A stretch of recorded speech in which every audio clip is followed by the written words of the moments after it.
अस्सलामुअलैकुम dear friends. आज की वीडियो के अंदर हम एलिजाबेथन एज यानी रेनेसांस पीरियड के एक बहुत ही important play the tragical history of the life and death of doctor Faustus की समरी और इसके इंपॉर्टेंट थीम्स को डिस्कस करने वाले हैं। हमारी वीडियो का बुनियादी मकसद ये होगा कि जितना अच्छे तरीके से और सिंपल तरीके से डॉक्टर फॉस्टस का जो प्लॉट है उसे डिस्कस किया जाए और उसके अलावा जो उसके थीमेटिक पैटर्न्स हैं, जो मेजर थीम्स हैं, उन्हें डिस्कस किया जाए। ज़्यादा वक्त ज़ाया न किए बगैर हम वीडियो को करते हैं स्टार्ट। डॉक्टर फॉस्टस एक एलिजाबेथन ट्रेजेडी है जिसे क्रिस्टोफर मार्लोव ने लिखा। अब एलिजाबेथन ट्रेजेडी से मुराद क्या है? एलिजाबेथन ट्रेजेडी से मुराद एलिजाबेथन एज में लिखा गया वर्क है, यानी जो क्वीन एलिजाबेथ थी उनके रेन के अंदर लिखा गया। यानी रेनेसां पीरियड जो है हम जानते हैं कि उसे दो एजेस के अंदर डिवाइड किया जाता है, एक जैकोबियन एज और एक एलिजाबेथन एज। अब जो एलिजाबेथन एज है इसके जो तीन प्रोलिफिक राइटर्स हैं उसके अंदर हमारे पास क्रिस्टोफर मार्लोव हैं, सेकंड विलियम शेक्सपियर हैं और थर्ड बेन जॉनसन है। तो डॉक्टर फॉस्टस का जो वर्क था ये एक एलिजाबेथन ट्रेजेडी है और इसे एलिजाबेथन एज में लिखा गया था। Written in 1592 and 1593 shortly before Marlowe's death। 1592 या 1593 में लिखा गया। मार्लोव की जो डेथ थी, जो ट्रेजिकल उसकी डेथ थी, उससे कुछ अरसा पहले। अब जो प्रोटैगनिस्ट है हमारे इस प्ले का, डॉक्टर फॉस्टस, वो एक नॉलेजेबल इंसान है। उसने ट्रेडिशनल जो नॉलेज है वो हासिल कर रही है, यानी जो ट्रेडिशनल वेज ऑफ नॉलेज हैं या ट्रेडिशनल फील्ड्स ऑफ नॉलेज हैं उनके अंदर वो बहुत ज़्यादा इंडल्ज रहा और उसने बहुत ज़्यादा नॉलेज उनके अंदर हासिल किया। लेकिन अब फॉस्टस जो है in traditional ways of knowledge से डिससेटिस्फाई है, वो कुछ नया सीखना चाहता है, उसके अंदर एक क्वेस्ट ऑफ नॉलेज है। अब अपनी इस क्वेस्ट ऑफ नॉलेज जो को सेटिस्फाई करने के लिए वो नेक्रोमेंसी के वर्ड के अंदर एंटर हो जाता है। नेक्रोमेंसी का वर्ड क्या है? ये ब्लैक मैजिक की एक वर्स्ट फॉर्म है। तो जहाँ पर फॉस्टस की हमार्शिया की बात हुई, हमार्शिया से मुराद ट्रेजिक फ्लॉ होता है किसी भी ट्रेजेडी के अंदर, या फिर उससे हम मुराद ले सकते हैं एरर ऑफ जजमेंट। अब जो फॉस्टस का हमार्शिया था वो उसकी क्वेस्ट ऑफ नॉलेज थी। अपनी क्वेस्ट ऑफ नॉलेज को सेटिस्फाई करने के लिए वो नेक्रोमेंसी के वर्ड में एंटर हो जाता है, जो कि ब्लैक मैजिक की वर्स्ट फॉर्म है। Valdes and Cornelius are the German experts in magic. अब वेल्डेस और कॉर्लिनियस जो हैं वो दो एक्सपर्ट थे ब्लैक मैजिक यानी नेक्रोमेंटिक वर्ड के अंदर, जिन्हें फॉस्टस ने चूज़ किया कि वो उसे नेक्रोमेंसी की जो बुनियादी चीज़ें हैं वो सिखाएंगे। One day Mephistopheles appears in front of Faustus in the form of ugly devil।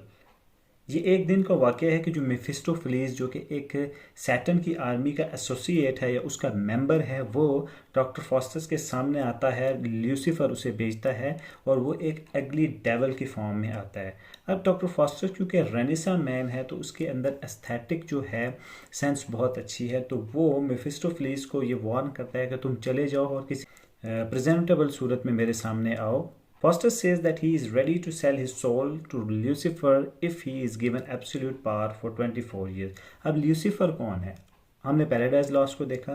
Paradise lost के अंदर एक कैरेक्टर था सैटन का, जो कि एडम और ईव को अल्यूर करके उन्हें जन्नत से बाहर निकलवा देता है। तो ये वही ल्यूसीफर है जिसे यहाँ पर डिस्कस किया गया है। अब जो फॉस्टस है वो ल्यूसीफर से एक कॉन्ट्रैक्ट साइन करना चाहता है। उसे कहता है कि अगर वो उसे 24 साल तक एब्सोल्यूट पावर्स देगा तो वो जो अपनी सोल है उसे उसके हाथों सेल कर देगा। अब मीनवाइल होता कुछ इस तरीके से है कि स्टेज पर गुड एंड बैड एंजल्स की एंट्रीज होती हैं। गुड एंजल और बैड एंजल बुनियादी तौर पर कोई एंजल्स नहीं है, ये जो फॉस्टस है उसके अंदर की आवाज़ है, उसके ज़मीर की आवाज़ है। गुड एंजल फॉस्टस को बताता है कि तुम गलत तरीके से जा रहे हो और गलत नेक्रोमेंटिक जो बुक हैं इनसे जान छुड़ाओ। लेकिन बैड एंजल उसे कहता है कि जो नेक्रोमेंसी की बुक्स हैं वो डिवाइन बुक्स हैं, तुम इसके अंदर मज़ीद एक्सेल करो और मज़ीद आगे जाओ। Mephistopheles appears and Dr. Faustus signs contract with his blood to sell his soul to Lucifer। अब फाइनली डॉक्टर फॉस्टस जो है owing to quest of his knowledge contract sign करने का जहन बना लेता है। वो कॉन्ट्रैक्ट साइन करता है अपने ब्लड के साथ और अपनी जो सोल है वो ल्यूसीफर को बेच देता है। अब फॉस्टस जब ये कॉन्ट्रैक्ट साइन करता है तो जो उसका ब्लड है वो कंजील हो जाता है। तो फास्टस अंदर से गिल्टी फील करता है, यानी उसे गिल्ट ये है कि जो वो एक्शंस कर रहा है उसे उसका जवाब देना पड़ेगा, और यही जो उसका क्वेस्ट फॉर नॉलेज है या थर्स्ट फॉर नॉलेज है, जो उसका हमार्शिया है, ये इसके डाउनफॉल की वजह बनेगा। इसके मुराद ये कि जो फास्टस है वो टॉप टू बॉटम कोई ईवल नहीं था, उसके अंदर अच्छाई भी थी, लेकिन वो उस चीज़ को एक्सप्लोर नहीं कर पा रहा था। He begins to repent at his actions, जो उसने अपने एक्शन किए, जो उसने किया कॉन्ट्रैक्ट ल्यूसीफर के साथ साइन, उस पर वो रिपेंट करना शुरू हो गया। Mephistopheles and Lucifer diverts him and prayed the 7 deadly sins before him. अब मेफिस्टोफेलिस और ल्यूसीफर ने जब देखा कि डॉक्टर फास्टस थोड़ा सा मुतजलजिल हो रहा है, थोड़ा सा बदल रहा है, ट्रैक से हट रहा है, तो वो उसके अटेंशन को डाइवर्ट करते हैं और डेडली सिन की परेड उसके सामने करवाते हैं, ताकि जो उसकी अटेंशन है वो डाइवर्ट हो जाए, जो उसकी दिलचस्पी है वो दूसरी साइड के ऊपर चली जाए। Mephistopheles take Faustus to Rome and leading him into the Pope's private chamber where they play pranks. अब होता कुछ इस तरीके से है कि मेफिस्टोफेलिस फास्टस को पॉप के पास ले जाता है, जो कि रोम के अंदर है, जहाँ पर वो मुख्तलिफ प्रैंक्स परफॉर्म करते हैं। अब फास्टस जब मुख्तलिफ प्रैंक्स परफॉर्म करता है और इनविजिबल हो जाता है, तो उसे ये चीज़ बहुत ज़्यादा पसंद आती है। जो उसने बुक्स से सीखा, जो उसने फिज़िकल साइंसेस को अंडरस्टैंड किया, जो उसने मेडिसिन को अंडरस्टैंड किया, जो उसने डिविनिटी को पढ़ा, उसमें उसको ये चीज़ें नहीं मिल रही थी जो उसे नेक्रोमेंसी के अंदर मिली। अब फास्टस और मेफिस्टोफेलिस क्या करते हैं, नेक्स्ट जो उनकी एक्सपेडिशन है वो एम्परर की कोर्ट के अंदर होती है, जहाँ पर वो अलेक्जेंडर द ग्रेट को बुलाते हैं, द ग्रेट का इमेज एक बनाते हैं।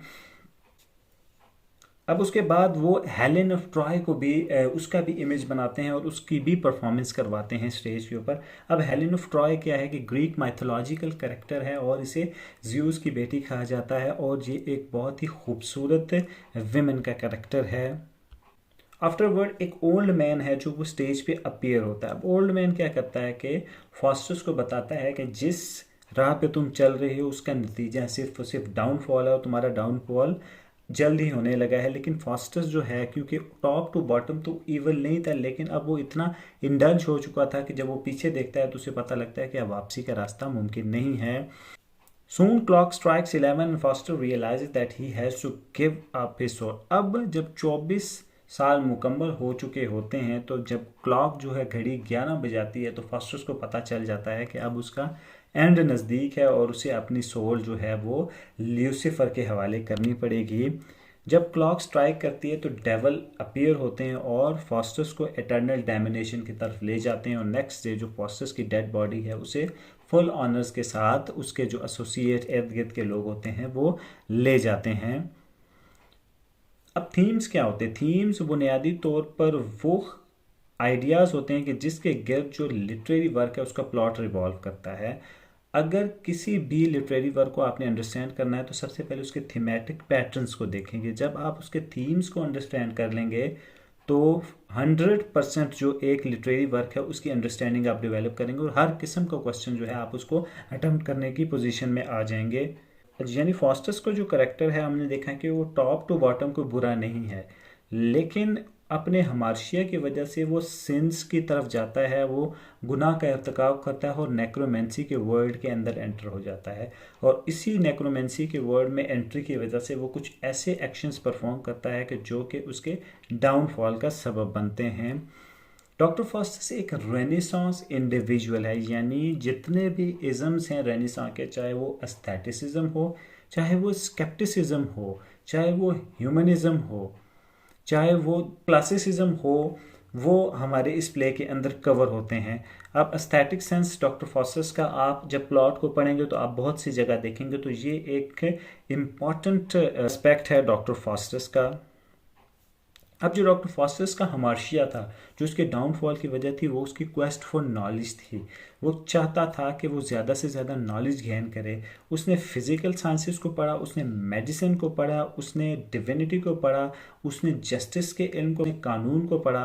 तो अब वो चाहता था कि कोई ऐसी चीज़ करे कि जिसका स्टेटस बहुत ज़्यादा हाई हो और उसके पास अनइमेजिनेबल पावर्स हों। तो इसीलिए वो नेक्रोमेंसी के वर्ल्ड में चला जाता है और अल्टीमेटली डाउनफॉल एक्सपीरियंस करता है। Hubris and pride, doctor Faustus के अंदर जो एक बुरी चीज़ थी वो उसका एक्सेसिव प्राइड था या ह्यूब्रिस था, जिसकी वजह से उसे डाउनफॉल एक्सपीरियंस करना पड़ा।